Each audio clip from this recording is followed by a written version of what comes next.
Sinzira okubanga okyekuumidde ku Projan Media TV kugamba bugambi ogw'omulimu gw'okola gw'amaanyi era nkwebaza yonna gy'oli. Yes, ffenna tujjukira omukyala amanyiddwa nga Rebecca Kadaga ng'embeera tennasajjuka yavaayoko emabegaawo n'abanga asamoninga Bobi Wine mu Parliamentary Committee oba mu kakiiko ak'ebyempisa wali ku Parliament asobole okubanga amubuuza kajojijoji w'ebibuuzo olw'ensonga nti Bobi Wine yavaayo n'ayanukula nti ssente ezaabaweebwa obukadde abiri ezaweebwa ababaka nti ssente zino zaali za buli bwanguzi era n'akiremerako.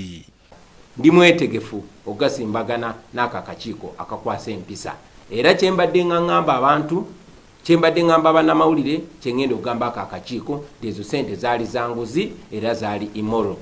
Omukyala Kadaga ekyamunyiza n'abanga yamuyita basobole okubanga bamubuuza ebibuuzo naye omukyala Kadaga yagenda okulaba nga ate omukulembeze avaayo n'asambaga ebintu ebyo byonna ebyali bikoleddwa eby'obukadde abiri obuwa ababaka n'abanga ate yaswala mu maaso g'abantu ate ne mu maaso g'ensi kuba buli mubaka omukulembeze yagamba azeeyo ssente ezo. Omukyala Kadaga yasalawo adde mu kifaananyi ky'abantu kwe kugenda okulaba ku musajja mukulu amanyi nga Zaake wali mu ddwaliro agezeeko okuzza omukwano gw'abantu naddala aba People Power n'abantu ab'enjawulo abaali bamuggyemu obwesige ekintu kye tamanyi oba kyakola oba tekinnakola. Naye ekintu ekyatwewuunyisizza nti omubaka Bobi Wine gwe baali bayita mu kakiiko kyaddaaki kyandibanga omubaka ono kirabika akakiiko kamwesonyiye okubanga tekagenda mubuuza yadde n'ekibuuzo olw'ensonga nti kirabika ye nga ye we yalemera ku mazima ag'okuba nti ssente zino zaali za buli bwanguzi